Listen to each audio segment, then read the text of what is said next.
Cyber cell central zone एवं थाना Nazirabad police द्वारा संयुक्त कार्रवाई करते हुए फर्जी आरबीआई अधिकारी बनकर साइबर ठगी करने वाले पति पत्नी को गिरफ्तार किया गया है। अभियुक्तों द्वारा फर्जी दस्तावेज तैयार कर लोगों से धोखाधड़ी की जाती थी। अभियुक्तों के कब्जे से मोबाइल, लैपटॉप, फर्जी पत्र एवं अन्य सामान बरामद हुआ है। प्रकरण में आवश्यक विधिक कार्रवाई की जा रही है। देखिए, जितेंद्र कुमार नाम के व्यक्ति हैं जो कानपुर के रहने वाले हैं। इन्होंने थाना नज़ीराबाद पर एक सूचना दी थी कि उन्होंने वो निर्माण निगम में जेई के पद पर नियुक्त थे। अपनी नियुक्ति के दौरान उन्होंने 26 इंश्योरेंस पॉलिसीज़ विभिन्न कंपनियों से खरीदी थी।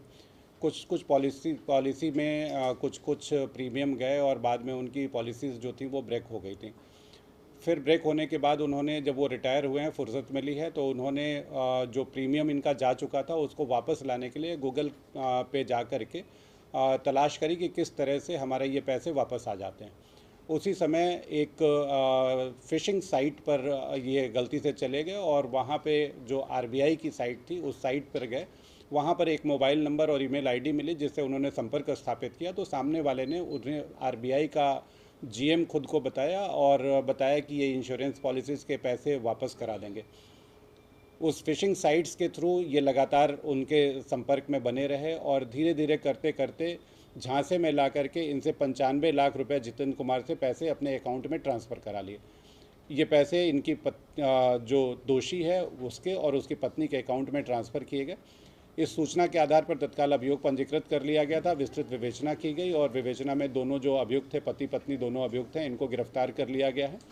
इनके कब्जे से जो ईमेल आईडी जिस लैपटॉप में चल रही थी, जिसमें फ़िशिंग साइट्स बनाई गई थी, उनको कब्जे में ले लिया गया है। मोबाइल वगैरह पकड़ा गया है। साथ में इस पैसे से जो एक एक्सयूवी खरीदी थी इन्होंने, वो बरामद कर ली गई है। विस्तृत पूछताछ की जा रही है। निश्चित रूप से ये पहली घटना नहीं है इस फिशिंग साइट के थ्रू जो इन्होंने धोखाधड़ी करी है, और भी करी होगी। उसके बारे में जानकारी इकट्ठी की जा रही है। जो भी आगे पूछताछ में प्रकाश में आएगा उनके आधार पर आगे कार्रवाई करेंगे। दोनों पति पत्नी किस तरीके से झांसा देते थे?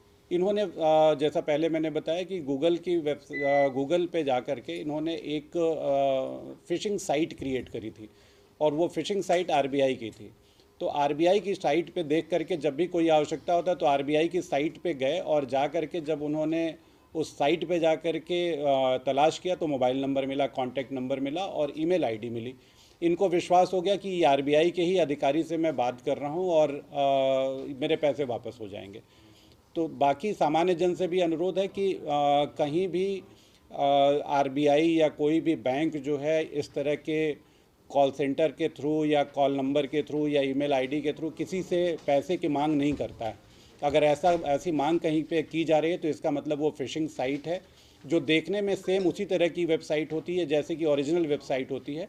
झांसे में आने की आवश्यकता नहीं है। सभी लोग सतर्क रहें, तभी साइबर क्राइम से बचा जा सकता है। ये लोग जौनपुर के रहने वाले हैं और यहाँ गिरफ्तारी कानपुर से की गई है इनके। इनकी लाइफस्टाइल किस तरीके से थी? क्योंकि अधिकारी बनते घूमते थे कि ये निश्चित रूप से एक्सयूवी कार खरीद रखी है इन्होंने।